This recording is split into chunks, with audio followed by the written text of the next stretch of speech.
Hey there, internet friends. Welcome to another episode of That Nerdy Site Show, a weekly podcast where the team members from That Nerdy Site get together to talk about our lives and all of the nerdy things we love about them. I'm your host, Trevor Starkey, and joining me this week we have Frank Bazzani. How you doing, Frank? Doing good. Excellent. Excellent to have you back. It's been a couple weeks. Thank you. I thanked Cameron last week. I'll thank you this week for filling in while I was back in Disneyland a couple weeks back. I joked with Cameron, like, I come back, I listen to your guys' audio, and you're just immediately crapping on me, and I'm like, I don't know why are they whatever. All right. And then Cameron's lights fall a couple times throughout that episode. I'm like, haha, there's karma. Suck it. But yeah, today we are going to be talking about Tiny Tina's Wonderlands. Frank has been playing the Mass Effect Legacy collection, and I played through Kraken Academy on Xbox Gamecast. So those are going to be kind of our major beats this week. Before we dive into any of that, though, a little bit of housekeeping for you. You can catch and then check out, and I ended up going with catch. You can catch That Bond Show every Saturday on youtube.com/thatnerdysite, where Logan and myself and occasionally special guests join together to talk about the Bond series as we've been going through movie by movie. This last episode that went up is A View to a Kill. So I am finally free of the Roger Moore era of Bond films. Thank God for that. Spoilers, we've already recorded the Timothy Dalton ones. I like those way better. So come back and stay tuned for those episodes in the coming weeks. And then in the current like real life timeline, GoldenEye's the next one we're going to sit down and watch, and that's like the first one I actually ever watched. So I'm now in like familiar territory as we continue on with that series. But catch new episodes of that every Saturday morning, only on YouTube. And then also every Friday night, you can still catch new episodes of Friday Night Dying Light with Cameron playing through Dying Light 2. He's committed to basically playing through it until he's done. We're up through episode 9, and I believe he has said he's basically got like another 10 episodes recorded already and has like work to go before he finishes. So yeah, that's just gonna be a standing Friday thing for the time being. So go catch up on that. Friday Night Dying Light, as he plays through with the clear eyes, full hearts, can't lose mentality of Friday Night Lights from a decade plus ago, probably 20 years ago now. Yeah. Also, if you like what you hear, of course, please remember to like, subscribe, rate, review, share the podcast with your friends, all that fun stuff. So yeah, diving in first, I will discuss a little bit of Tiny Tina's Wonderlands, which I finished a couple nights ago. This is basically more Borderlands, but it is a full-length adventure of kind of Tina running a campaign a la the Borderlands 2 DLC, Assault on Dragon Keep. It's which has like since been like repackaged and repurposed as like a Tiny Tina's Wonderlands one-shot adventure kind of thing. So this is largely separate from Borderlands. There's like only a few other, like there's a few characters that kind of like make appearances and crossover and stuff like that, but it is largely its own separate standalone thing. The like one of the big selling points is that you have Andy Samberg, Wanda Sykes, and Will Arnett, coming in as like the stars of this adventure, alongside Ashley Birch, of course, returning as Tiny Tina. Will Arnett is basically like the big bad of the campaign, the evil Dragon Lord, who kind of like goes rogue in Tiny Tina's campaign, where it's like you don't know if like the character's kind of like running amok or if it's still Tina like in control. And then you have kind of Andy Samberg as, I think, Valentine's the character's name. Who's basically like, I would say like the Valentine and Fret, who's Wanda Sykes' character, are almost like your angel and devil a little bit, except they're not like, neither of them are like bad necessarily. I would say like one is more lawful good, and then one is more chaotic good. Probably is how the alignment would shake out for them. Um, so they're kind of giving you like voiceover and like commenting on your adventure as you go, versus them being like playable characters in the campaign with you or something. You play Mm. as the Fate Maker, and if you were doing like co-op or whatever, you'd have like multiple Fate Makers out there.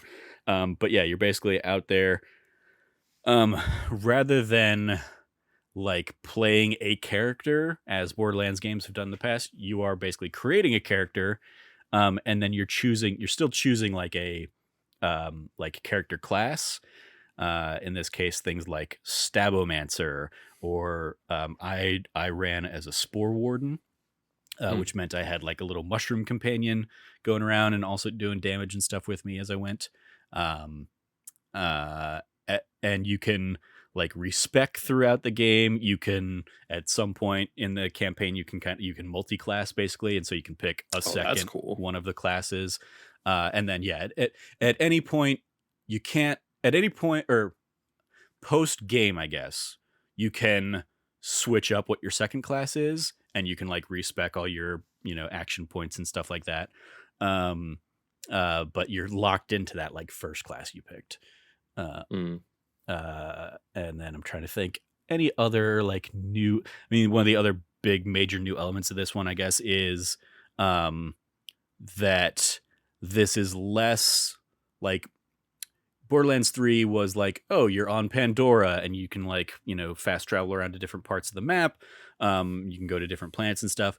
This all takes place in like one world, and the levels are linked through an overworld that is basically like a tabletop, you know, game space of the tabletop RPG. So you run around the map, and Tina might throw a random encounter at you or something like that.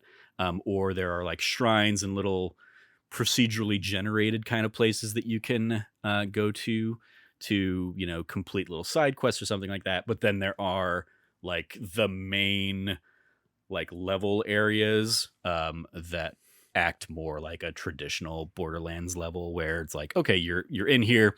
There's going to be a few quests that you can find along this place in the map that'll kind of take you into like every little crevice of this big, intertwined kind of place. And yeah, it's like it was a fine enough time. I definitely got to the point where I found myself just being like, I just kind of want to mainline through the through the story at this point and not really do like, because every like of the level spaces has like a lot to explore and cover, and there are some side quests that will like kind of take you an hour to run or something like, and then others will be like, okay, here's 10 minutes, you're gonna go do this like dumb little fetch quest thing, bring it back, and get some gold. One of the things I will say that I was a little disappointed in, that I think the Dragon Keep DLC did better, is Mm. poking fun at like the conventions of tabletop role playing, and playing with the idea that you are in a tabletop. Um, and by that I mean like there are fewer opportunities where the game is like, okay, go ahead and make a roll for that, and then like your character rolls and you do either really well or you do really badly or something like that. Like the game doesn't really have a lot in the way of those, even if they were like fun. Like it's always going to be that you will roll a 1 here and have a critical failure. The game just doesn't have a lot of those. That like I remember distinctly a side quest in the other game where it was like, okay, you're like, for this side quest you just need to pick up this gun, and Tina has you roll to pick up the gun. You roll a 1 and the gun goes like flying somewhere else across the map. You basically have to like follow and chase it, and then like that happens 2 or 3 more times where you just keep rolling 1s to like grab the gun or whatever. And the game, so it's like commenting and having fun with kind of the mechanic there, and this one just doesn't have a ton in the way of that. There's like one little moment I remember where it's like your path is barred by a Cheeto on the board. Yeah, I saw And that. your characters kind of call it out, and it's like, okay, Tina's like, well, that's not a Cheeto, that's a fallen meteorite, and you need to go into this, dungeon I've totally had made up and prepared for you to get the key to unlock a door in this meteorite. Like, and it was a weird thing. And so the characters like comment on that and how she's like clearly just making it up. There is another like little bit where the other, like your kind of Andy Samberg and Wanda Sykes characters get like a real evil vibe from a character that Tina introduces, and Tina's like, no, she's really cool. Like, why do you guys think she's evil? Like, stop thinking she's evil. I really like her. I really want you guys to like her. She's like my favorite character. And they like, there's like this kind of meta talk about the character, and so like that leads to, a couple like interesting little bits about that particular character. But yeah, just those elements I think are very few and far between for this campaign, and so much of the rest of it is just like it's a Borderlands game. You're going around killing things, getting loot, constantly just kind of grinding for better gear. And yeah, it was a fine game. I don't imagine it will pull the Borderlands 3 and be like our game of the year thing. Yeah. Here at the end, especially because I don't think most of the other teams like really going to be playing it or anything like that. But it was a fine enough time. It was a nice way to kill, a week, and it's like I will probably go back and kind of hop into it and do some of those side quests and stuff until Lego Star Wars comes out this next week, because that's the next one I'm really excited for. So it's like a fine enough time to like, it's definitely like a podcast game or a just kind of mindlessly shoot and loot and pass the time kind of game. But yeah, one of the elements that I really also missed there is that like I think it only has like 3 characters that I can think of that it like draws in from like the Borderlands universe. Like Torg pops up, Claptrap pops up, and Brick pops up as like, a character kind of thing. But it's like there were characters that was like, why didn't they just make this Hammerlock? Or like, they have such a deep bench to pull from. And it's all, in Tina's mind kind of thing. So she can absolutely just kind of put those characters in whatever places, or, you could have, Zero going around or something like that. Like they have just such a deep bench of characters at this point that I found myself confused by the decision to not include more of them. And even the ones they do include don't get like a ton to do. Torg has like a memorable moment, but then like was completely absent from the rest of my story basically. And I was like, that's a bummer because I really like Torg. So yeah, that's like, I wouldn't say I was disappointed by it, but it also didn't like wow me in any particular ways this time around. And so it's also one where I'm like, I'm probably not going to be too inclined to like try and get the platinum on this one. I'm just gonna, I'm kind of doing what I did, and when the next thing comes along, I'll probably put this one aside. Maybe I'll come back for some DLC if it draws me back in. But other than that, this will probably pretty much be like a one and done kind of. I've passed my time with it. Any questions for me or anything on that one? Yeah, one or two quick ones before we move on. How did you feel about the spell mechanic, or like that kind of addition? And like, if I understand correctly, I think that replaced like grenades. Yeah, effectively, yeah. So yeah, I guess you have an action skill as kind of always, and you have now spells, and like the guns might be like fantasy themed. Like one of the first ones you pick up is a pistol, and pistols tend to be like structured like crossbows, basically, and act like crossbows. And like I have a shotgun right now that like when I'm reloading, I'm pouring magic dust into it to reload it or something like that. And that's cool. And so they kind of play with the animations there. The spell mechanic is, it basically acts as a second action skill effectively more than a grenade. The Okay.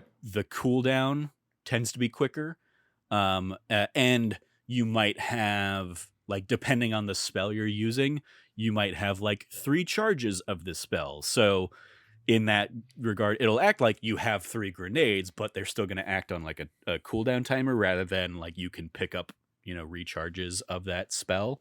Um, but other than that, it's pretty much just the grenade mechanic. um, I'm trying to think if there were any particularly fun or interesting things about that. Like the one that I one that I ended up kind of finding like multiple variations of over the course of the game, and it ended up being basically like it was a legendary orange piece of gear. Effectively was kind of poking fun at the gelatinous cube idea, like that being a potentially very deadly enemy in a Oh yeah. D&D game. Basically you launch one of those and it basically like bounces around the map and deals poison damage to anybody that it hits and will kind of poison them. And so I had like one of those that largely ended up being like my normal go-to spell.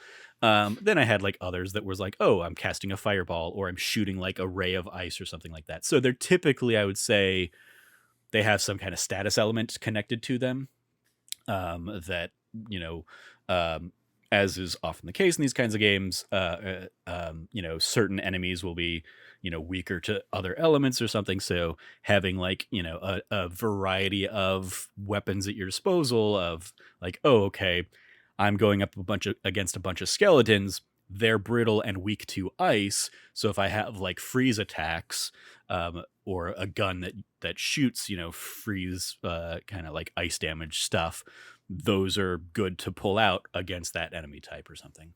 Um, and then same with like some enemies are weak to poison, some enemies are weak to fire and stuff like that. So, um, it the mechanic itself was like it. I treated it more like I have a second cooldown, and it's basically like there's never a benefit to not have your spells going. Um, Mhm. like as a spore warden, you can choose between one of 2 action skills. Like the first one you start with is basically like you shoot, I think it's like 7 phantom arrows or something like that, and it basically acts as like a shot of projectiles that will ricochet off and hit enemies and stuff like that. But as soon as I got to a point where I could equip the second skill, which was I will shoot out 3 ice tornadoes that That's will cool. hone in on, like, if there are 3 different enemies on the map, like 1 tornado will go to each. But if there's only 1 enemy, like they will basically hone in on that enemy. I basically use that the rest of the game. Um, Once you get to that point where you can multi-class, you can then either use the action skills of your first class or your second class. But even then, I was like, this ice tornado thing's been working for me really well. I just kept with that. I didn't really experiment too much beyond that. And then, yeah, as I said, kind of in addition to your action skill, each class has like basically a permanent passive. So as a spore warden, mine was I had a mushroom minion that was out there fighting alongside me and stuff. And then I think the second class I ended up getting, I don't remember the name of it, but it was basically like I picked it because you have a wyvern minion, basically a little dragon Yeah. flying around. So I had like it was basically me and my mushroom and dragon buddies going and doing damage. And you can get like as you kind of level up the action tree and stuff, you can, at least with the mushroom guy, I was able to kind of add a skill at one point that if I'm downed, he will try and revive me. So I'm not relying on trying to do the fight for your life, kind of like kill an enemy in the nick of time or something. So that ended up coming in handy. And then if you do survive or whatever, it death save comes up on the screen. So that is, there's your tabletop reference there. Mhm. So yeah, you can kind of like mix and match your abilities and stuff like that. Um, uh, like if you are a Stabomancer, that is largely like an assassin rogue type kind of archetype is what they're playing with. And so like you get like one of your action skills I think is you can turn invisible, and then like you have a significantly increased like likelihood to do critical damage. Um, and so that can come in super handy. In addition to action skills, every time you level up, you also get like hero points, which basically you feed into a typical like charisma, wisdom, strength like system that has like 6 different skills, and each of them will kind of help. Like one, like Constitution will give you, plus 2.5% to your health and shield bars. Um, One of them is going to give you like strength will give you um increased likelihood of critical hits. Dexterity I think gives you increased like more damage when you get a critical hit. And then and then the other ones were basically tied to like cooldown speeds and stuff like that. So yeah, as is kind of the case, you just can kind of start getting a lot of like plus higher and higher percentages in the post game. There's like a little bit of like additional stuff where you're not getting action points anymore, but now you're getting like myth points that you can feed into like one of 4 kind of buckets that also will kind of add percentages to all the little different mechanics of the game.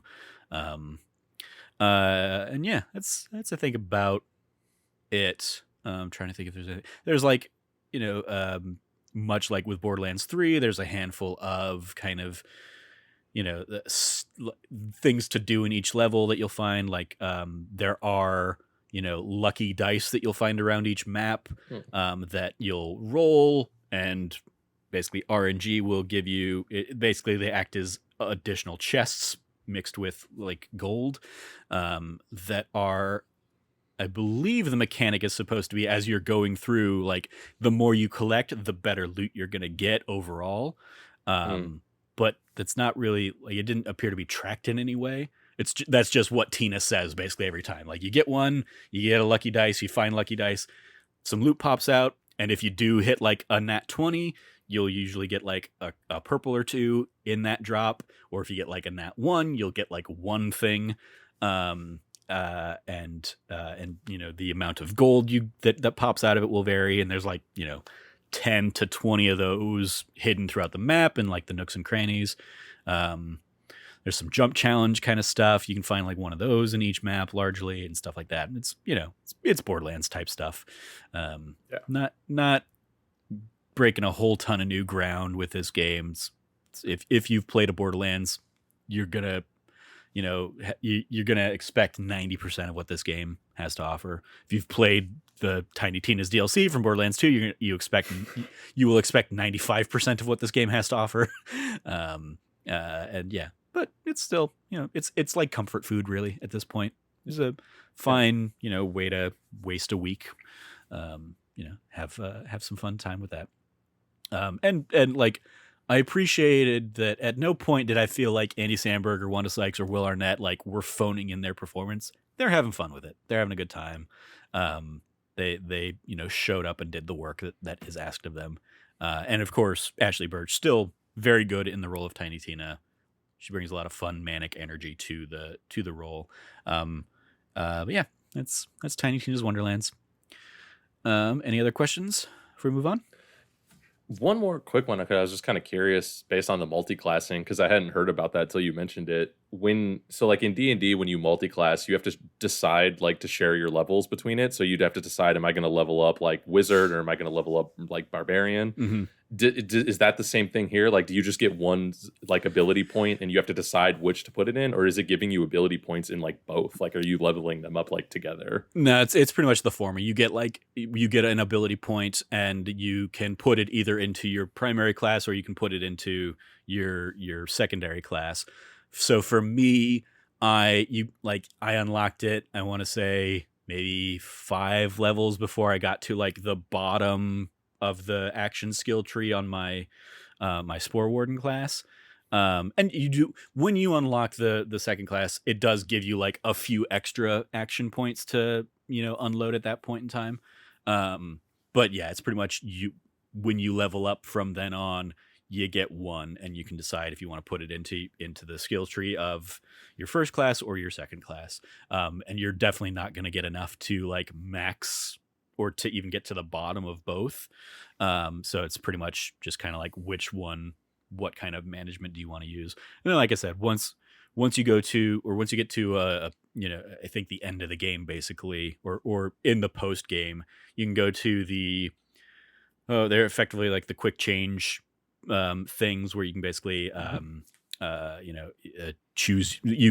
You're going to create your character at the beginning of the game, and then you're going to find like cosmetic drops all throughout the rest of the game, that you can always go back and change your look at any time.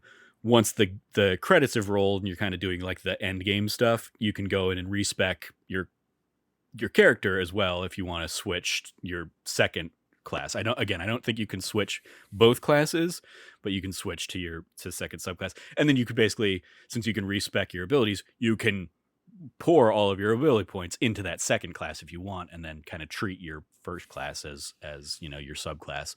Um I'm trying to think. Oh, also in that, in addition to being able to kind of like customize your character themselves, you can also you'll collect things for kind of the like hub town, That's cool. including like they'll erect a statue in your honor, and you can choose like what that statue is made of or what pose they're making, and you find like new various ideas and things to change that out through. You can customize your like the banners that hang around town in a few different ways, and stuff like that, just to kind of like add a little bit more to like the flurry of things that you'll pick up in terms of kind of custom components, as well as just making the game a little bit more your own kind of vibes. But yeah, that's yeah. To your original question there, you basically still get like one action point and one hero point every time you level up. So you have to figure out where you want that action point to go in which of your classes. Anything else? No, I think that's pretty much it for me. But it's definitely interesting to hear about because I like kind of with you, even though I haven't played it. Where I'm just like, it just looks like more of the same. And at this Hmm. point, I'm kind of burned out on that. But I totally feel you where it is that comfort food. Like Yep. if like it is that like it's just fun, blow some stuff up, and if you're playing co-op, just chat with your friends. Like so, it's like it's fun that like we still have that, and it's cool to see like kind of more of a side story from them too. That's not just like a DLC thing. It is cool that this is just kind of like a side game that people Yep. can go check out. Because I'm Yeah. sure Borderlands 4 is way far off. Yeah. It would not have surprised me if this had somehow been like originally planned as like standalone DLC for the game, that like Miles Morales or like Lost Legacy or something just kind of like blew up beyond the scope and turned into like its own standalone game. Um but yeah, it's a it's a fun enough time. And I'll be curious to see kind of what other things they add to it in the future. Since they've kind of they have announced DLC plans and expansion stuff. So we'll see. But yeah, so that is Tiny Tina's Wonderlands. Let's throw it over to you, Frank. You've been playing some Mass Effect Legendary Edition, so let's talk about that. I appreciate, especially because we talked a little bit about before we started recording, just the manner of which you are playing through these games. So yeah, tell us a little bit about that. Yeah, yeah. So I finally picked up the Legendary collection that came out last year. I've been late to it, but I've been wanting to play it since it came out because I love the Mass Effect games. I've already played through the whole trilogy back on Xbox, like back when 3 was about to come out. I played 2 and then 3, and then I went back to 1 after the fact. And then this time I kind of did a similar thing there, even though the whole collection's there, and I was even sitting on the pause screen for a while because it has all 3 games on like the launcher in the beginning. Hmm. And I was like, I just don't want to play Mass Effect 1 again. So I was like, I'm gonna check out Mass Effect 2. And I literally just jumped right into 2. And the DLC like comic book that they had come out with, I the first time I ever did it back on Xbox, I wasn't able to do that because that was like paid DLC for Xbox. Hmm. So I ended up just playing through Mass Effect 2 with like the canon decisions on disc, and I didn't have any of the DLC either. It was literally just everything that was on that disc. But I played through it like twice and I 100%ed it. Like I was all about Mass Effect 2. And so that's why I was like, man, I want to go back to one of my favorite games of all time. And then on the other hand, there's this game that like I acknowledge is good in some ways, but I don't really like that much. So I was like, that's why I got to skip over one. And I think I will, not to jump around too much, but I think I will go back at some point and then do like a trilogy run with like one character going through all three. Mm-hmm. But because I definitely see myself playing these games again. And that's when I think I'll go through the first game. But just even seeing gameplay of the Legendary Collection, like I know they changed and improved it, but just like, there's just things I just don't vibe with in Mass Effect 1 the same way I do with like 2 and 3. Yeah. But then moving into it with like immediately even off the bat in 2, I'm like, man, this game is so amazing. Like it is so good. I platinumed it when I went through it, and this is like, it's just, the game holds up so well, and I didn't really doubt that it wouldn't. And I've been wanting to actually go, before they even announced the collection, I've wanted to go back and play it on PS3 with that like trilogy bundle that they put out. Yeah. And I wanted to get the trophies and get the platinums. And so I'm actually really stoked that they made the trophy list like way easier in this collection. Yeah. And I would even argue it's a good list.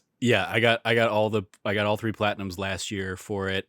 And it was something I never would have done on the previous iteration, because you needed that like insanity playthrough to do it. And I was like, I'm not that good at this game. It's not gonna happen. So I loved that they took the difficulty trophies out of the platinum runs this time, and then kind of created that like 4th list of like, here's the collection that is going to be like beat one or more of these games on insanity mode, as well as like the like across the trilogy beat or kill like X number of enemies or something. Like they put those kind of in that like separate list that meant you were not going to be contingent, like the platinum was not going to be contingent on those particular elements. I thought that was like genius. And it made, I think we talked about this, might have been with you earlier this year, but that was one of the things that made the Uncharted Thief's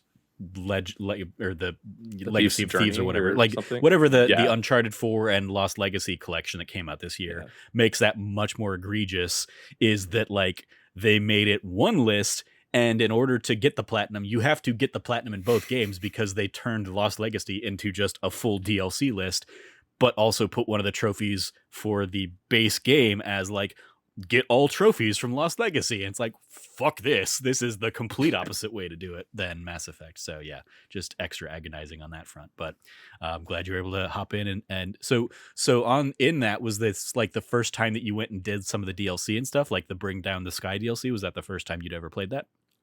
Yeah. So this is actually the first time I've been able to play all of the DLC for Mass Effect 2.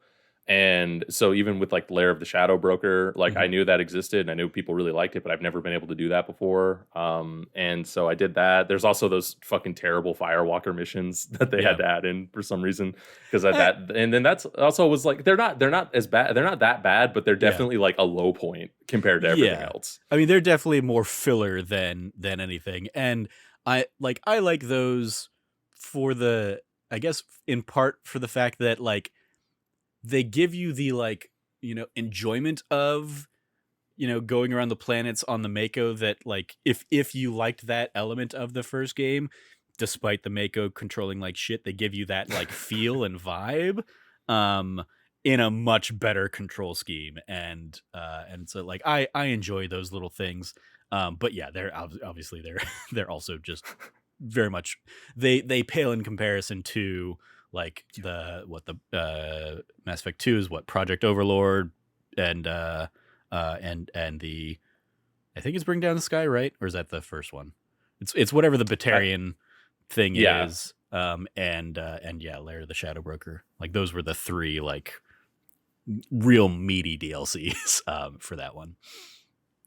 And that was funny because when I started, like I didn't look up like what were the DLCs, and I knew Firewalker was a DLC, and I knew Lair of the Shadow Broker was one, and I just ended up in that Batarian one, and it ended up being like this really long side quest that was really detailed. I was like, I don't remember any of it. Like, what the fuck? Like, I was like confused. I was like, it was a great storyline, great mission. I was really into it, but I was just like, had a weird thing where I was like, I don't remember this. So then I was like, I must have been DLC, or and Yeah, then like now you just confirm that, yeah. yeah. I think that was like the last DLC that came out with that one, because it's basically there to set up why Shepard is in jail, or in like, in Alliance custody at the beginning of the third game. Is he destroyed a complete solar system.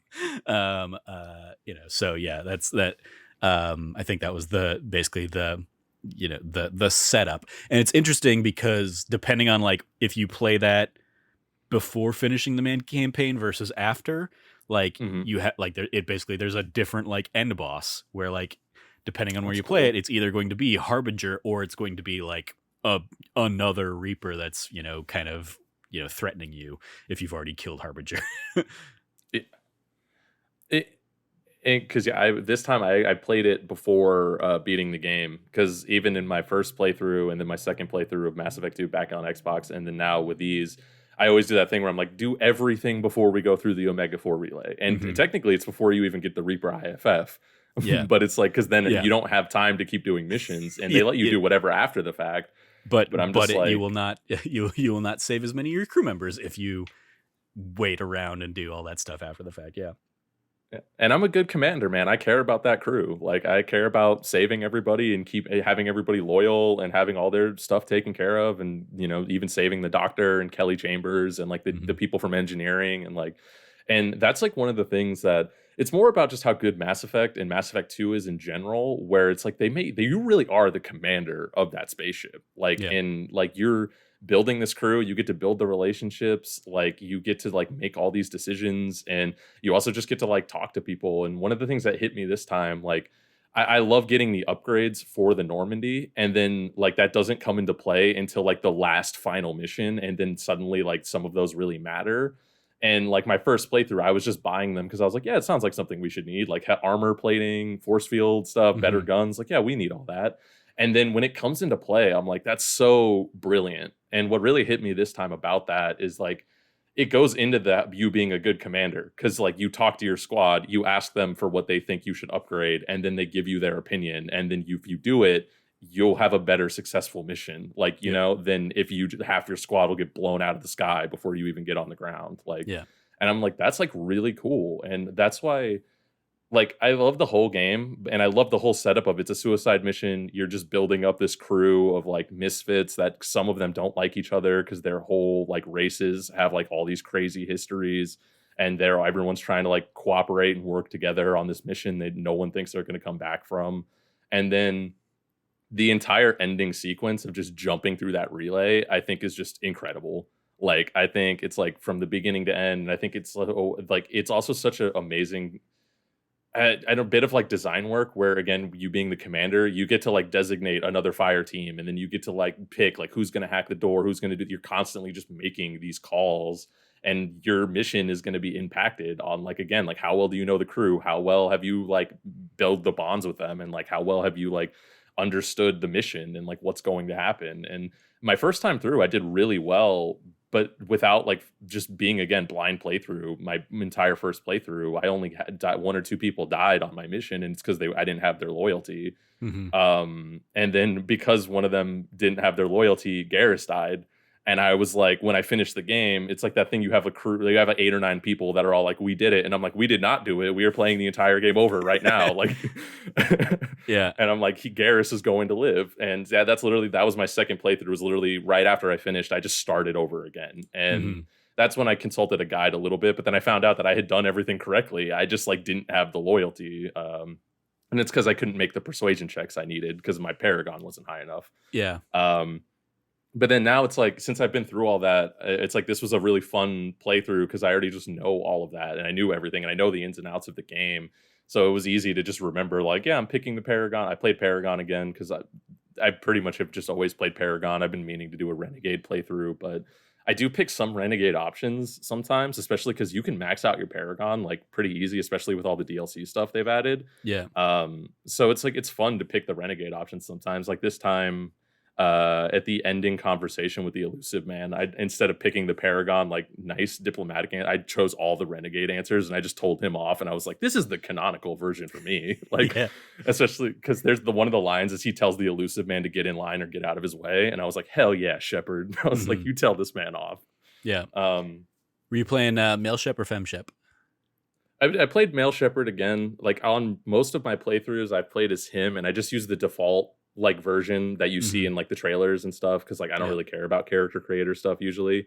I kind of almost wish I had chose FemShep because every time I've like looked at other stuff for this collection or even just Mass Effect, everyone's playing is that the because they went back and they took the 3 version of FemShep and like put her in all the games. Yeah. I almost wish I had kind of done that, but I kind of have this thing still, like I was saying, I've been meaning to do it for like a decade since Mass Effect 2 came out, but like I want to do like a biotic renegade playthrough as like FemShep, basically, because that's basically like the 3 things I haven't really tackled before is like a full biotic playthrough renegade and then also FemShep.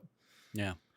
Yeah, I played through those games twice last year because I was so antsy for the Legendary Edition that I booted up Xbox Game Pass and was like, I can play through all that trilogy again in the months leading up to it, and had a ton of fun doing that.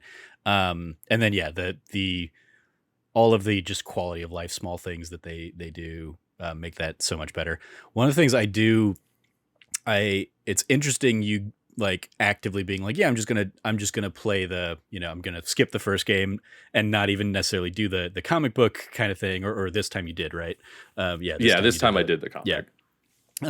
But even that, like when I originally played it, because I originally played it on PlayStation, and the first game hadn't come out, so we had that comic book thing. But as I mentioned before we started recording, my PS3 was not like connected to the internet at the time, so I didn't know how to access that thing. So my first time through, I played with the kind of the default choices that the game gives you, and I loved the game so much that I then went and played Mass Effect 1 on PC to like see what that story was. And it was a wildly different like control scheme and stuff like that, but I appreciated like elements that got set up.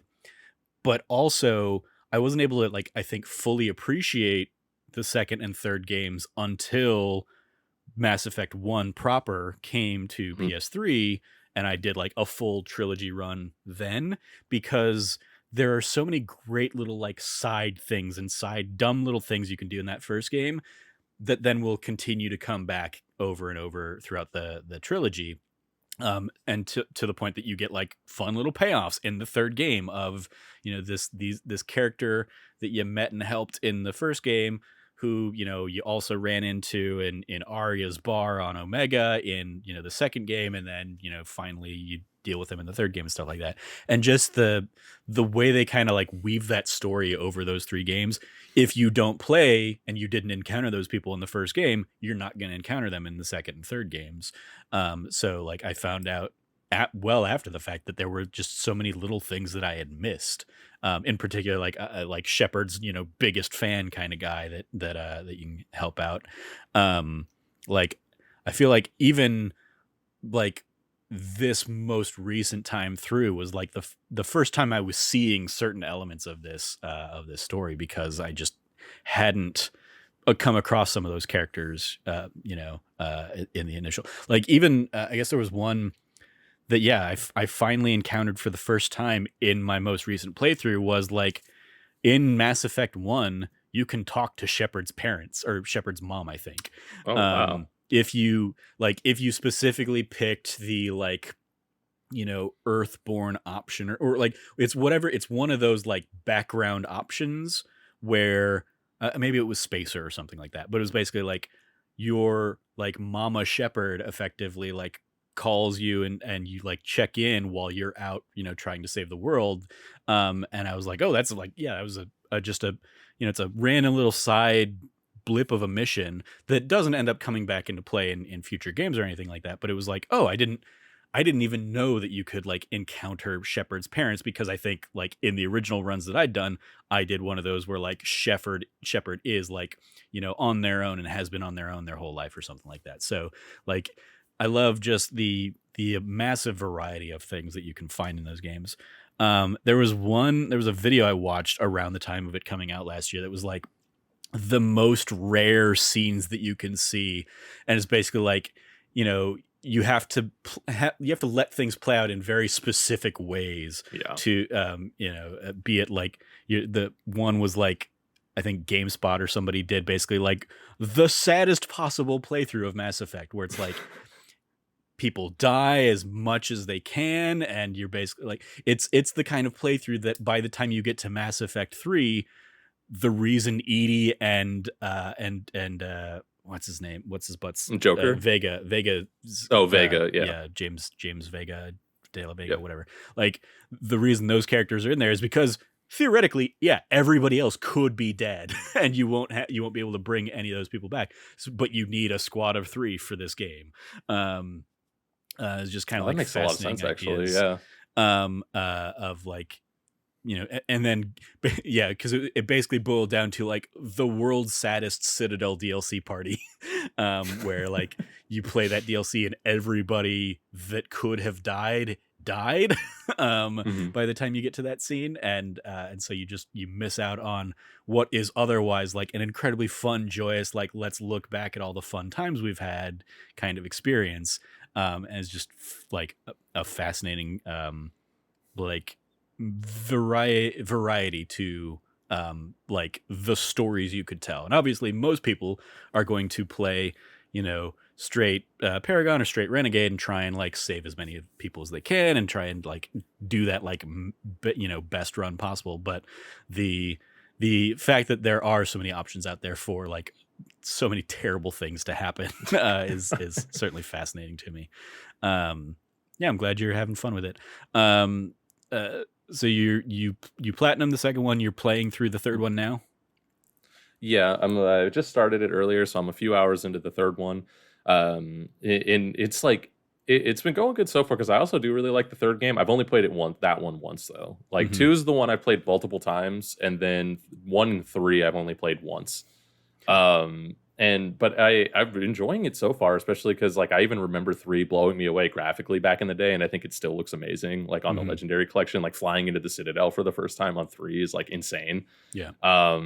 And I also really enjoy the like they like I love 2, and I don't think there's really that much wrong with 2, but they like playing it now, the controls are a little bit like clunky, but not like the shooting controls and a lot of that stuff. It's just like you were a very heavy, tanky character, and Yeah. your mobility is like not very good. And there's a couple times, especially when you're fighting like the husks, where if like I get that enemy is like a zombie, so they swarm you and they get on top of you. But if they get on top of you, you don't have a way to get away from them. Like Yeah. there's no dodge roll. There's no like your run only goes like 3 feet forward.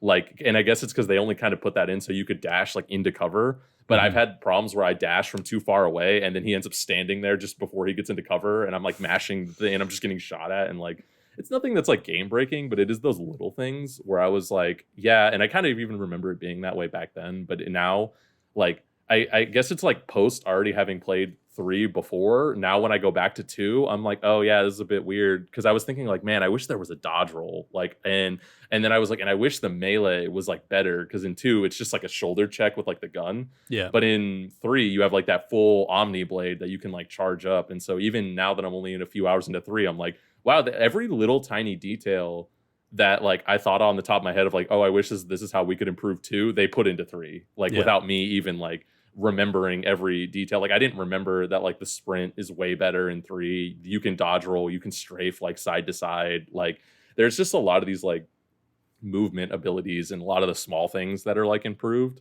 The one thing I don't love about 3 though is like your weight limit. Like I get why they kind of like Oh put yeah. that in, and I also get that like it's cool that you could have no weapons and just be like your biotic recharge is like 200% and you could just be doing biotics the whole time. But Mhm. like as somebody that typically plays as more of like a soldier class, in 2 I like having all the weapons on me, even if it's just for like, hey, I'm going to use the shotgun for this 5 seconds that I'm fighting the husks, and then I'm going to pull out this other weapon.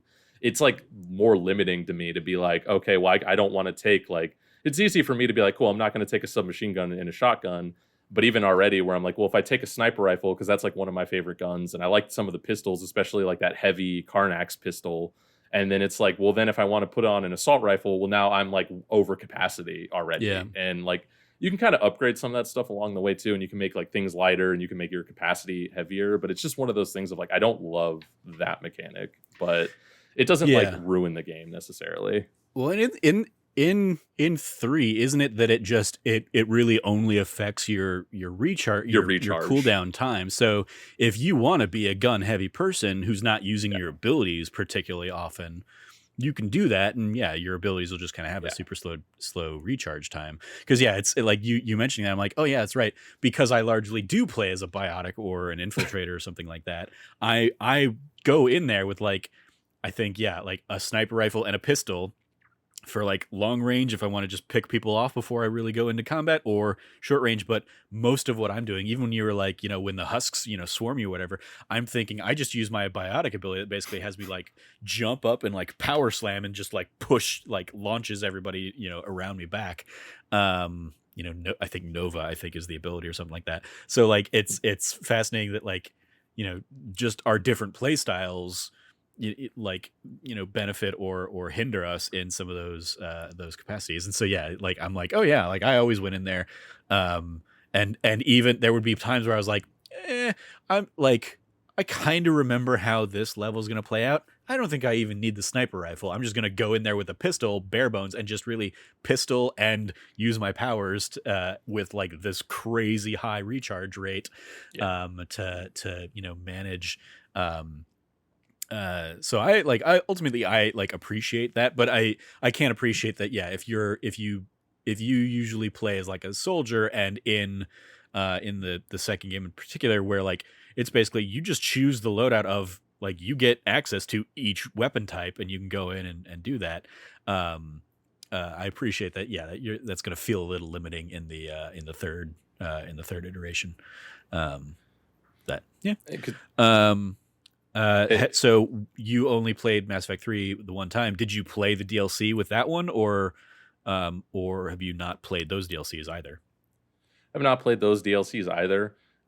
It was kind of like what I know we talked about, I think beforehand, where you were like, you were playing offline a lot. That was the same for me. Like I was offline a lot. And then also like, it was, especially back then, it's like hard to get money for games, let alone buying digital currency to buy like DLCs and stuff. Yeah. Or if so you bought it, or if you played the game like at launch, basically you were like, I don't need to, I'm going to go with like the base game. I'm not going to come back to this in 3 months time when they release, the first DLC, or, a year later when they release the second or whatever it was. So I can appreciate that. So did you even have like the Prothean character in your original playthrough? No, I don't think so, because that doesn't ring a bell off the top of my head. It was infamously day one DLC that was on the disc. Wonderful. But you had back when that was a thing. Yeah, you had to pay to unlock it basically. So like I was like, I'm okay doing that or whatever, because I was well into like, I'm salaried career person at this point in my life. But I can fully appreciate that. That you might not have been in that situation. But yeah, I was just happy to be able to play 3 at launch, like for real, no joke. Like, because like you said, I played 2 ahead of time, and 3 I was lucky to actually be there, like at launch, like ready to finish the trilogy and like finish the fight. Or no, that was Halo, I think. Yeah. But yeah, like so that's why. But then to your point too, yeah, like I have just never gone back even after the DLC became a thing, and I could have went and purchased it later, which I always wanted to, and I just never got around to it. So you also probably then didn't experience the like director's cut ending stuff, did you? I don't think so. You probably played like right there at launch when everybody was like, "This is how the game ends. This is really stupid." Blah blah blah blah blah. The internet is angry. Because that first, I think one of those like first patches, and it came out like for free. But if you were playing offline or something, or if you only played the game and then didn't go back to it, you probably haven't experienced that. Which is basically, they made that like the only version in this one, has all those little extra scenes and snippets and stuff like that. So the ending's probably going to feel a little different to you this time around, which is good, because like I wasn't as like vitriolic as like all the other people online, and I'm not even really like a comment leaver anyways. So it's like, but I didn't love the endings, and again, like I wasn't like, oh my god, I hate this, they ruined the entire series in the last 5 minutes. Like, I was just like, I just like I do think I'm like, man, I don't love how like 3 kind of wraps up, but Mhm. that it'll be interesting to kind of see the different like things that they've added in and put in, and it's like it is kind of fun that like like especially 2 is like one of my favorite games ever, but I do really love 3 a lot too. And it's cool to like get new content for like games I like so much, even though obviously it's like older content. It's new to me. Yeah. But like it's really cool. And like in 2, I did like all those DLCs, and the thing I actually really liked about it too is it makes it like easier for like getting experience and leveling, and you ended up with more credits too because there's like more to do. And that's when I was like, oh, that's really cool, because one of the things that like even about 2 is like you get a lot of credits, but you can't necessarily buy like all of the upgrades. Mhm. Like I always end up with a couple ones randomly at like random terminals that I don't have the money for anymore. Yeah. And so that even that having all that DLC stuff kind of helped alleviate that a little bit, because you can get so much more just experience just to upgrade your squad, and you can also it just get more credits. And then when I imported my character from 2 into 3 is when I almost regretted not playing 1 a little bit, because like your experience points carry over, and I totally forgot about that. So I was like, oh man, that actually would have been better if I could have been like a stronger character, because I started 3 off at level 30 whatever already, and I'd probably be like level 50 something. Yeah. And the there was a like a it wasn't a bug, but it was basically something they didn't like really they patched it pretty quickly after launch of the Legendary Collection. Um because for that transfer from 1 to 2, like Mm. they transferred over however many credits you had at the end of 1.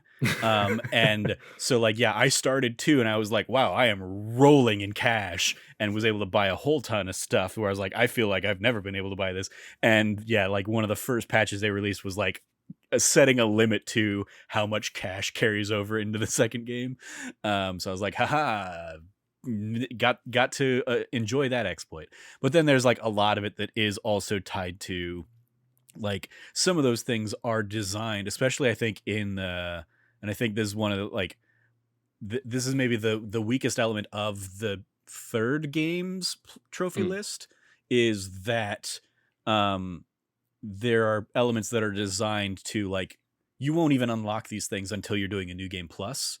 Mm. And in particular, like the guns and the armor in that in the first game will only go up to like level 5 in a first playthrough, and you basically have to start a second playthrough to be able to buy like levels 6, 7, 8, 9, 10.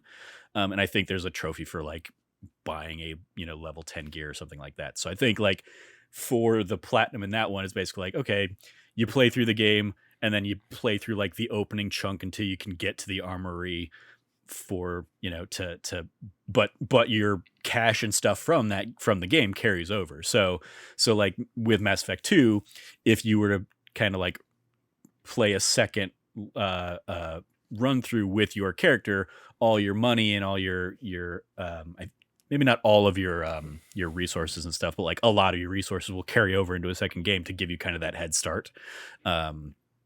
But all of your gear will carry over, so like you don't, Mm. so everything you bought the first time around you don't need to buy again. So yeah, there's certainly that option for you as well.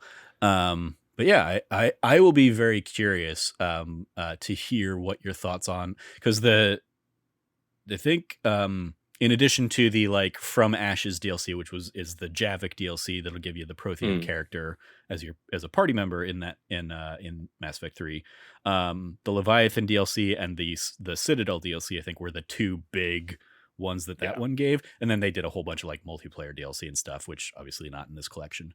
But Citadel in particular stands out as my favorite DLC ever. Oddly enough, the Tiny Tina Assault on Dragon Keep is like my number 2 for favorite DLC, but the Citadel I think is such a wonderful send off to the series that act Yeah. like, and especially because it was like the legitimate last DLC that they did for the game. That it's like a love letter and a payoff for all of the time you put into building these relationships with all these characters and stuff, and getting to like see and sometimes fight along characters that maybe haven't been in your party since the first game or something like that, can be really fun in that DLC. So I hope you enjoy it as much as I do. in this playthrough. Now that you get to actually experience it, and then the Leviathan DLC is like a really cool DLC just for like the lore of Mass Effect and kind of the like in the world building of Mass Effect.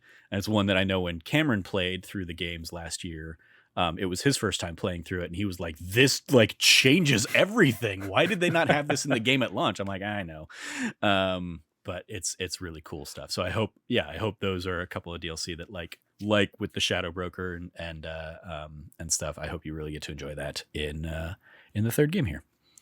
I'm really Cool. looking forward to those because I know I haven't been able to play them, and I have had some minor things spoiled for them over the years, just as what happens. But like the thing is, like, I love the characters so much that's why I am excited for the Citadel DLC. And kind of like, even like you mentioned, one of the faults I kind of have with the series, even though I think it's amazing, is they do kind of like shuffle people around. So like if you have characters you like, sometimes they're just not there, and even if they show up, it's like one conversation and then they're gone, and that's kind of persists from 1 to 2 to and 3. And I wish there was almost, because like the thing that gets me about the jump from 2 to 3 is you build this such an amazing crew that I love to death, where I love all their characters, and then a bunch of that they all just get scattered to the wind. Yeah. And I get that's like almost kind of the point. Like I understand, it's like I understand why everything is the way it is. It's just one of those things of like, I would love to see like, hey, everybody coming back together and being able to have those like fun interactions with people who maybe haven't met before, or people who haven't seen each other in a long time. And then to your point, too, I'm excited for the Leviathan because like I have heard you say that before about how that is like a lot of the like lore stuff, and that it might have some like bigger impacts. And I'm very interested in that because I really like the lore of Mass Effect. Like especially my first playthrough of 2, I was just sitting there reading the codex for like God knows how long, like just reading a fake book about this universe and like the First Contact War and like stuff that takes place like way before the game even starts. Like, and I'm a big fan of that stuff, especially because I think it's done really well in Mass Effect. Like that's a world I really like, and I like so much about it. And that's why I'm excited to finally get to like experience some of those things. One of my last things before we move on to, I thought it was funny that you said that you were playing with like kind of the sniper rifle pistol, because that's actually how I'm playing 3 right now. Because they let you like reroll your character. So I switched off of soldier for the first time to go into infiltrator, which is like not that big of a change up, but I love the sniper rifles and I use them all the time. And that is kind of like the sniper rifle like class, it's like built around that. So I was like, I'm gonna try that. And then when I picked up the assault rifle, they give you the M8 Avenger in the beginning. I like mowed down a hallway of Cerberus dudes, and I was like, this is fun. And part of the reason I always pick that soldier class with like all that is because like you just mow through people really fast. Like, and it's one of my thing in my brain. I'm like, this is the most efficient way. Like biotics are fun, but having to deal with like getting the aim right, and like especially in 2, you can hit the cover and it won't hit the actual person. Yeah. Like there's a lot of that, and then there's also a lot of like, oh, I used my power, I'm on a recharge timer, great. Like, so, but then it's like that weird thing in my brain of like, well, I could just pull out the assault rifle and load the dude full of bullets and he'll go down in 2 seconds. Or I could like sit here and wait not 5 seconds for my ability to recharge. Like, Yeah. And I get that's when you get into the builds and stuff too. But that's why it's been interesting to kind of switch off of that. So my point was like, I mowed down the guy that's in the hallway, and I was like, I'm just kind of tired of this though. I'm tired of the like, oh, there's enemies, let me shoot them with my gun. So then that's when I was like, I'm having more fun with the like, hey, I'm using the pistol and I'm using the sniper rifle. And then at one point I ran out of pistol ammo, and I had those dudes with the shields like right on me, and I'm like, well, I'm fucked. Yeah, don't forget there is a trophy for the mail slot that is basically shooting those shield guys through the little eye hole that they use with the sniper rifle. Because like immediately I'm also thinking like, oh, like the sniper rifle does damage in that third game, and like you can pop Cerberus heads off with a well-placed sniper rifle shot, and in a way that's like, oh, this feels like a little more gruesome than it probably needs to be, but it also feels really satisfying, especially when you line it up right through that shield slot. But that's also where like it can come in handy. Don't forget, if you're fighting those shield guys and you have somebody in your team that has like the pull ability, they'll pull the shield from that guy, and that guy is now just fucked. Makes it way easy to take them out. So don't forget that you have that at your disposal as well. I just Cool. like the Yeah. sniper rifle is so satisfying. Like I tend to like snipers in certain games, especially if it's done well. Like I even Hmm. like the Gears of War sniper a lot, and like in some other games. But man, like in Mass Effect, they figured it out. Like Hmm. it is so satisfying. And in two, I like always upgrade it all the way. And specifically in this last playthrough, I was destroying people with that thing. Like, and Yeah. not even like base level guards. Like I killed the Thresher Maw with just the sniper rifle because it did way more damage Hmm. than the heavy weapon did. Like Yeah. I had that Geth laser rifle and I'm sitting there lasering it and I'm watching it like it's doing damage, but it wasn't doing enough. And then I Yeah. just pull out the gun and I'm like bang, bang, bang, bang, bang, bang, bang. And then all of a sudden its health is just gone. Yeah. I And I always get killed the that thing in like a Widowmaker minute. when you have Yes. that like whatever it is from, I think, the Geth tech or whatever, where it's like Yeah. you can get a sniper rifle or a shotgun. I'm like, I always take the sniper rifle. Like, yeah, I'm gonna run havoc with this Widowmaker that is specifically designed to not work for people, but like Shepard is a strong enough being that they're able to deal with it. But yeah, I agree. I think that the sniper rifle, even slash especially if you go back and play through the first Mass Effect, like that, having the sniper rifle where it's not ammo, it is like on a cooldown. If you remember that, before they Yep. introduced like thermal clips in the second game.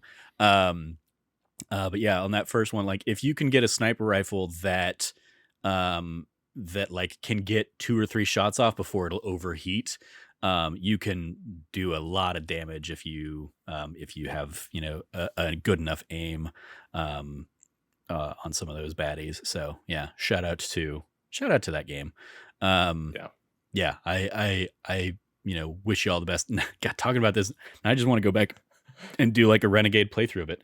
Yeah, And maybe I exactly. will here in a couple weeks time, where when I'm looking for something new to play after Skywalker Saga's done or something, because I feel like there's not a ton else coming out anytime in the near future. I think I'll probably have Yep. like another little bit of a lull of a summer where I can just kind of enjoy some of that stuff. So very cool. I'm trying to think if there's anything else I wanted to ping you on Mass Effect 3. Yeah, we talked about it a little bit on this week's this last week's That News You Care About, when we talked about like favorite characters. Or Mm. no, that was 2 weeks ago. 2 weeks ago was favorite characters. I shouted out like Garrus and Tally and Yeah. Liara, those three in Yep. particular, because they're the three that like will be with you at some point in your journey in each of the games. Liara, unfortunately, only in the Shadowbreaker DLC, but still, like, it ends up being enough if you play through it. So yeah, and spoiler alert, it'll probably be in one of my in the conversation of my favorite games of all time this week on That News You Care About, when Logan and I do that for our 100th episode celebration. So yeah, that's Mass Effect. Real good game, real good story. Yep. Really curious to see what their like what the next Mass Effect game ends up looking Yep. like, especially just given how much BioWare has changed over the years. Yeah. And then also if they end up doing that Mass Effect series that's been like rumored in development, gonna be very curious to see how that plays out. That's why I'm very excited for that next game. I am a little bit worried, and I didn't completely hate Andromeda. I just think Mhm. they took it in like there were some missteps there, and kind of my quick overview thing with that was I feel like with Mass Effect they were just trying to make these amazing games in this amazing world, and with Andromeda they were like, how do we make a Mass Effect game? Oh, what's Mass Effect? Oh, it's the Krogans, it's the Solarians, like I wish they just you're in a new galaxy. I wish it was just completely all new because I Mhm. didn't hate the gameplay and I didn't. Some of the planet designs are beautiful, like the environments and like even the Mako in that game controls fine. Like it's just a thing of like the characters and the story. I didn't think was very good.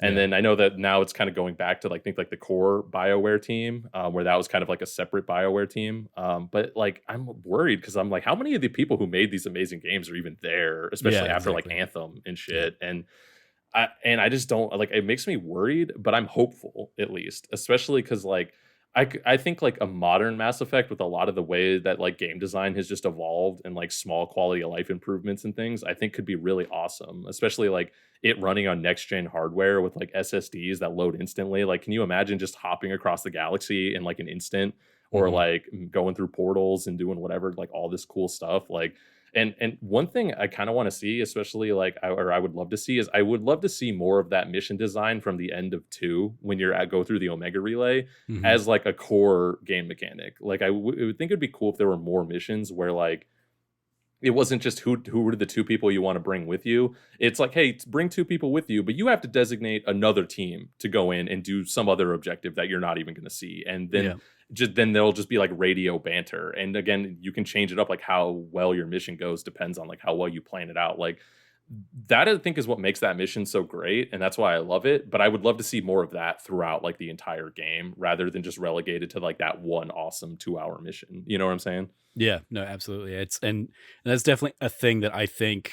Yeah, I think for me, Andromeda, one of the things Andromeda lacked was like those fun and interesting party dynamics, and like just a really engaging cast of characters. Um, that like yeah, like I think you put it very very succinctly there. Of like they weren't they were trying to make a Mass Effect game and using like the Mass Effect staples more than like like creating an engaging and fun story. They were like, okay, who's gonna be your Asari companion? Okay, let's find this person. Who's gonna be your Turian companion? Okay, here's this person. And it was like that's yeah. I think you like everybody ends up just being like a well, I'm just gonna compare this person to Liara. Then if Yeah. that's what you're like, if that's what you're going for, you've just given me that comparison. And I had 3 games to fall in love with Liara. You're not gonna do it for this person. And that was like I tried to kind of keep that in mind as I continued through Andromeda, and especially when like the conversation around Andromeda happened, like I was constantly out there beating the drum of like it's not fair to compare this against the Shepherd trilogy because you had 3 games with those characters. If you had only had the first game, then like comparing the first game to Andromeda, is going to be a very different conversation. But it was only going to live in the shadow, and so the fact that they stopped it there and didn't continue on the Andromeda trilogy or whatever the Andromeda story would have been, was like it's like okay, well now you've made the argument that everybody else was making against you guys, and you've given Yeah. up on it, so I guess I'm not gonna try and like defend it anymore either. Yeah, it's definitely one that I look at and I see on my shelf every now and then. I'm like, maybe I should go back and play Andromeda and see if I can find a new appreciation for it or something like that, because like yeah, I enjoyed it enough at the time, but Yeah. it definitely just didn't hold a candle to some of these games. But oh well. And Yeah. my roommate, I played it at launch, and my roommate played it a couple years after the fact. And like they like obviously the story and the characters, there's not much you can do with that's just it there. But they fixed a lot of the bug stuff that was there that people were really mad Yes. about. Like, and it's not Yeah. completely amazing. But for watching him play it versus when I was playing it, I was like, wow, they really did like fix this game. And I had people T-posing, and I was falling through the world, and I got one of my quests I couldn't finish because some dude was stuck in a wall somewhere, but you had to kill all the enemies to progress. And I Yeah. just like I went all over the room and all over the base, being like, "Where is it?" And he must have fallen through the floor or something like that. So that was my thing of like it seems like they patched some stuff, but I mean, so I'd be curious to see if you like went back through it and just kind of did a run through. I'm a little bit kind of with you though that I'm almost bummed that they did just kind of drop it because I think you could have built off of that and made it stronger. And one of the things that even annoyed me a bit is it seems like in that core game they were setting up for like a DLC where you go get the other arc, which I think Yeah. was the Solarians, and then like we just never got that. And I'm like, if that came out, I would have played that. Like, Yeah. and It was so it was the or was it the like it was the Asari? Turians and the Solarians and the like it was like the Solarians, and then they brought all of like the smaller ones with them. So like the Yeah, Solarians had the Elcor and the Hanar and the Quarians with them. And so yeah, the game is also bereft of half of the like character types from the first universe as well. Is another certain weakness of Andromeda, I think. Yeah, it would be interesting to go back and revisit that one, especially because yeah, that's another thing I forgot about is how rough, like how that game clearly released in the state it did because they needed to get it out before fiscal year end, and yeah, and yeah, playing it at launch was like screw you guys, you burned me. why should I give you the benefit of coming back and playing your game and speaking more highly of it because you patched it after the fact? Like, no, you don't get that extra love. So it's always fascinating though, because if you've talked with Josh Silverman, aka at Bear Punch, host of the like Mass Effect podcast, Massively Affected, Andromeda is the first one he played, and he loved it so much, and he stands by it as his favorite of the series. Wow. Largely, I think, because it got him into it, and like that was his introduction to everything. So like when he then went to the original games and got to like play through them, like the introduction to the world had happened in Andromeda, and he just got to kind of like enjoy the story of all these characters and stuff. But yeah, it's like, it's fascinating having conversations with him about that, because that is such a minority opinion of like Andromeda is actually the best of the games. It's like, okay. But yeah, very cool. I look forward to hearing your thoughts on Mass Effect 3 there, when you get like, especially as you get to experience the stuff that you haven't gotten to experience before. Very cool. Well, let's wrap up. I want to talk a little bit about Kraken Academy, which is another game I played this last week. You can find a Let's Play of it on the channel. You can find Let's Plays of both my games basically from this week on the channel from last week, Tiny Tina's Wonderlands and Kraken Academy. Kraken Academy, I was telling Frank about this a little bit, so some of this is going to be like, refresh from an hour and a half ago for him. But Kraken Academy is a like 2D adventure, 8-bit/16-bit era kind of art style game, in the style gameplay wise of a Majora's Mask. You play a kid who's showing up at their first day of class. They are part of the music club at this, school that has seen better days. Like the school is kind of all run down everywhere, torn down. It's beat to crap. You're in the music club. There is also the drama club, the sports club, and the art club. And as you go through your days, you're making friends with other fellow students who you can keep up with on the Kraken net, which is basically like their Facebook kind of thing that has like, it's this person and their likes are this and their dislikes are this, and here's their little funny quotes. You can kind of help various kind of students and faculty around the school, little side quests and stuff where they'll be like, hey, I need this kind of thing, can you go find it? And then you'll find it in one of the other sections of the school or something like that. And as you finish quests for them, you'll collect friendship badges with them, and that'll either get you access to additional gear or just kind of fun little scenes. Like there are a few characters in this that you can kind of go on a date with, where you'll meet them at like a bus stop, and you'll go off to like an offsite thing. So there's some fun to be had there. But yeah, the crux of the game is partway through your first day, you go and meet this Kraken in a nearby lake, who basically gives you this amulet of power that lets you kind of like rewind time to the beginning of that first Monday that you arrive.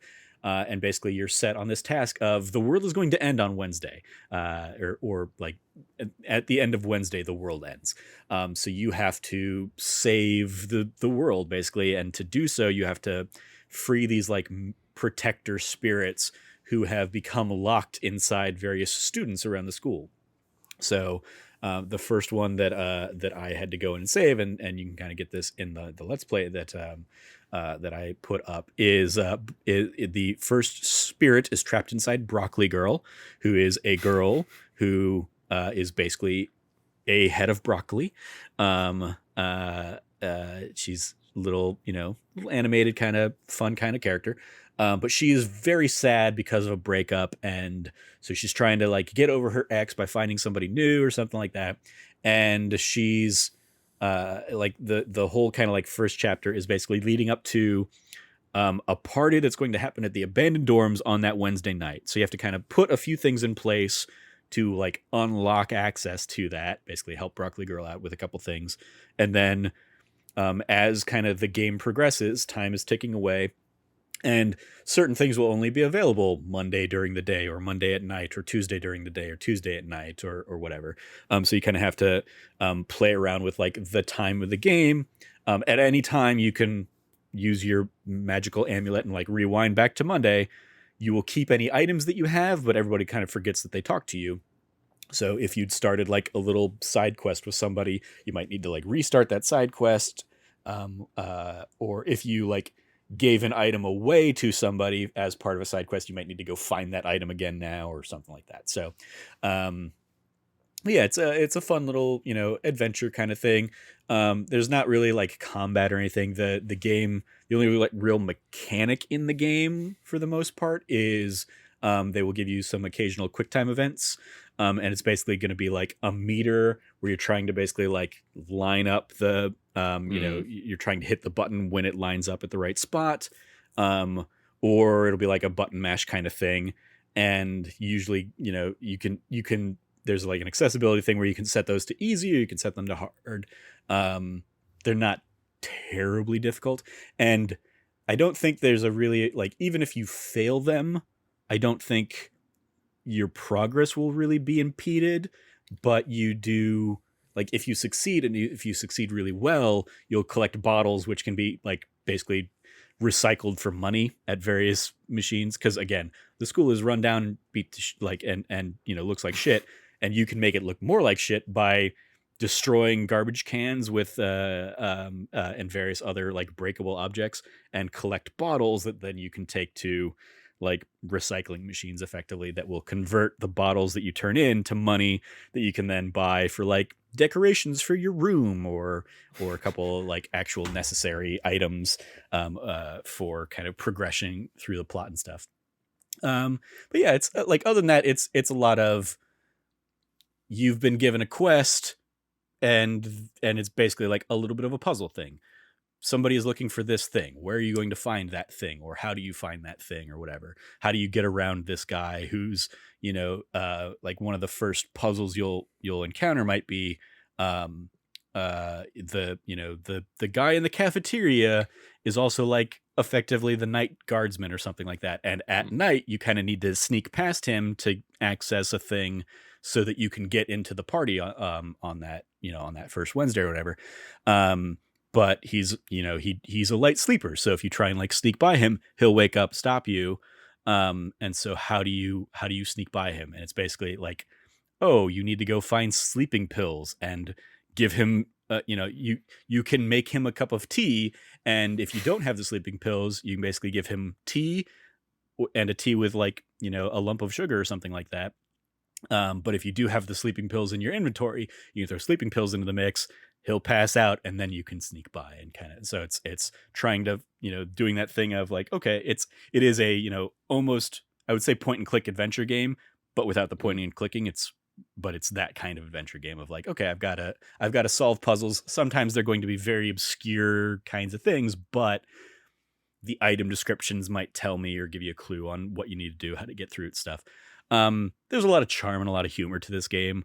I mentioned to Frank before we started recording, like, this game came out last year. I'm playing it now because it's on Xbox Game Pass, and I had seen, it in a couple Xbox showcases and stuff. So like, that, and I think our friends over at 6-1 Indie also were like really singing its praises recently. So I was like, yeah, I'll check this game out. Originally played it just for the Let's Play, but had enough fun with it that I was like, all right, I'll like see this through to completion kind of thing. Had a fun time with it. It was originally a 2021 game, so I kind of looked back through my list to see like, would it have made my, my games of the year kind of list. Wouldn't have cracked the top 10 because my number 10 there was Emily is Away 3. But it would probably live somewhere in maybe like 15 to 20 range. Let's see, like my number 15 was Boyfriend Dungeon, and this is probably, I would put this like in the same kind of vein as a Boyfriend Dungeon. Fun little adventure game. I have largely 100%ed it. There are a couple things where it's like, do this kind of side thing on super hard, like on the hard mode, where it's like the characters will give you a challenge. Like one of them is quite literally a plate spinning challenge where it's like, okay, you need to keep these plates spinning by like going and hitting them before they turn red and fall off or whatever. And like in the easy mode of that, it's 4 plates that you need to keep spinning, and they don't really like turn red that quickly or something, and you have to basically keep doing it for 45 seconds. I tried the hard mode version of that, and it was like eight plates spinning.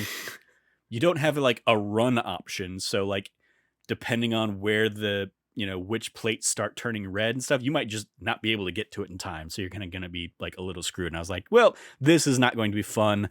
I'm not going to bother trying to 1,000 out of 1,000 achievement points on this one. And also, like, if it ultimately does come to PlayStation, it's not something I will probably go back and play just to try and platinum. But it's a fun enough game other than that. Yeah, just kind of quirky little humor. Again, like you're running around with a broccoli girl. One of the other first characters you meet is just wearing like a giraffe onesie because she loves giraffes. And it's like, okay, what's the deal with that? And she's like, my parents took me to pet a giraffe when I was a kid, and I really like giraffes. Deal with it. Other characters, like a lot of the characters, the named characters, I should say, have like, because there are also a lot of like just miscellaneous students around that you can kind of like talk to and stuff. Like another character is, just riding around on a horse. Just having a fun time on a horse throughout the game. Loves her horse very much. And yeah, they're just fun little diversions. Some fun little side quests here and there throughout the game. And yeah, it's just a fun little, way to kill, I don't know, probably to like just play through the game proper, like 5-6 hour kind of experience. If you want to try and like do a lot of the side quests and stuff, add another couple hours on top of that, but it's definitely not a long chunk of time that you're going to have to put into this game to kind of see it through. So if you got Game Pass and any of this sounds interesting to you, again, like as somebody, the stresses of Majora's Mask have always kept me from actually playing and enjoying Majora's Mask, because I don't like the like time is constantly ticking down. But this is done and gives like puts you in enough control immediately with the game of like you can like you have enough time to do a lot of the things that you need to do, and B, like if you don't, you can kind of manage when you want to reset the time or do whatever you want to do. So this one is like a very like low stress Majora's Mask, and I had a really good time with it. Really fun little experience playing through that one. So yeah, it's currently in my it's currently my number one non 2022 game that I've played in 2022. So we'll see how if I end up playing enough games this year to kind of make one of those lists again. But yeah, I had fun with Kraken Academy here. Any obviously you and I already talked a little bit about beforehand, but any questions for me on this one there, Frank?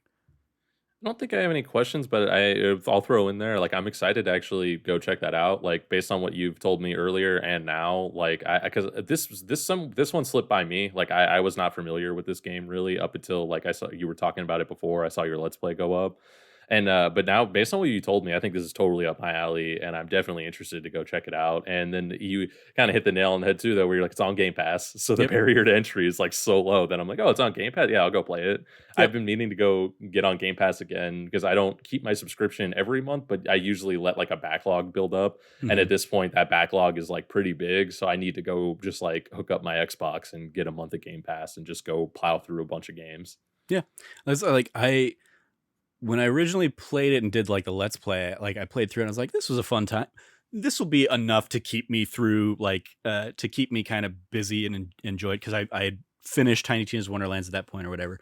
And I was like, yeah, this will tide me over and act as like a nice little palate cleanser until Lego Star Wars comes out next week.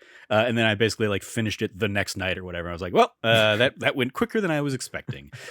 So I guess I'll have to find something else to play this week until Lego Star Wars comes out. But yeah, it's a fun little bite-sized story. Has some fun little twists and turns, goes some like weird, wacky, and wild kind of places, as you would expect a game like who's like one of the box art type characters is a girl made of broccoli.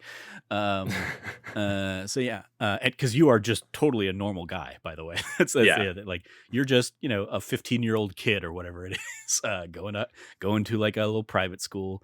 Um, But I mean, if yeah, everybody's wacky like that, then you're the weirdo. If exactly. you're Well, just like a normal yeah, guy in like a polo, like yeah, now all of a sudden you're the weird kid. yeah. There's a mix of like weird kids, like you fall like all of the I would say like the drama kids are like they're the like really like they are the rich kids of this school and they're the ones that look down Mm, on you. Your sister character who's like a brat and a jerk, she is in the drama school kind of thing, and she's constantly kind of like poking fun at you. Like the drama school has its own like security detail that they won't let plebeians like interact with drama kids. Eventually, one of the elements that you can get throughout the game is like you can kind of collect a few costumes that you can switch into. Like your default is your music school or your music club outfit, but eventually, like you can get a drama club outfit, and you need to be wearing your drama club outfit to access drama club. Otherwise, like the security would be like, no, no, no, you're not allowed in here. Like you don't look the part. You're clearly not a drama club guy. So yeah, it's there's a lot of fun to the game. But it's also a very like, you know, it again falls into that camp of like boyfriend dungeon or chicory from last year for me of like, this was a fun experience. I probably won't think a ton about these games, moving forward and stuff. And come the end of the year, I'll look back and I'll remember I had a fun enough time with this one. But it's definitely not something that's going to be like, oh, this is going to, cement itself in my brain and be like, yeah, like I'm not going to find myself just thinking about moments from from Kraken Academy here, in the way that like sometimes I'll just be sitting there and be like, that was a really cool sequence from Horizon Forbidden West. mm. Is kind of the bar for me right now. So or like so we just talked a lot about Mass Effect, and like I can think of so many great character Oh yeah. beats and moments. Like there are a ton of characters in Kraken Academy. I remember very few of their names. um, and I think part of that is like you're introduced to so many of them in such a short amount of time versus Mm. Mass Effect where you get like so much more time with all those characters. But yeah. You also don't get to have the loyalty mission moment where you get to go have like a whole It's mission just about them and like connecting with them. I Like, mean, that you do for some of these, and that's what like some of the dates kind of turn into. Like Giraffe Girl, you'll go to a horror movie with Giraffe Girl. I just don't remember Giraffe Girl's name is the thing. So yeah, it's I remember the defining characteristic of her is she's wearing a giraffe outfit, and that's a little weird. But yeah. So yeah, that's Kraken Academy. Another like I ended up beating 2 games this week, so I was like, I'll talk about them both on the podcast. So yeah, I think that is gonna do it for this week. Thank you, Frank, for joining me to mhm. talk through this stuff, especially Mass Effect. It's always fun chatting Mass Effect with people. Always lovely to discuss that game. But Oh yeah, yeah. that is gonna do it for this episode. Thank you for joining me. Let's go around the metaphorical table with any plugs we might have. You can follow Frank at Irrelevant Jokes. Anything you want to give a shout out to there, Frank? Yeah, I'll give a quick shout out to. I know you kind of shouted out earlier, but that Bond show that goes up every Saturday, the most or I believe yeah, the most recent one, like you said, is A View to a Kill.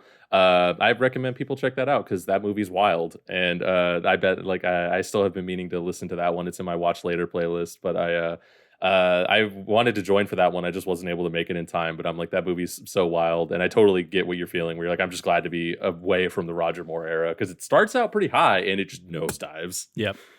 Yeah, that was definitely my takeaway. And it's funny because like Roger Moore starts with Live and Let Die, which you and Cameron joined us for. Then it goes to Man with a Golden Gun, which is like a very low point, and then it comes back up with The Spy Who Loved Me.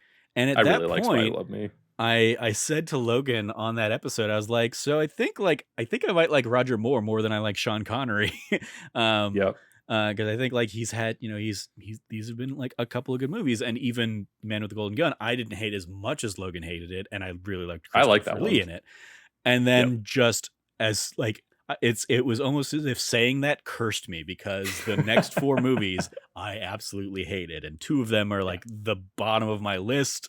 Um, so I am very glad to be away from Roger Moore. It was a very up and down, and then just a lot of downs.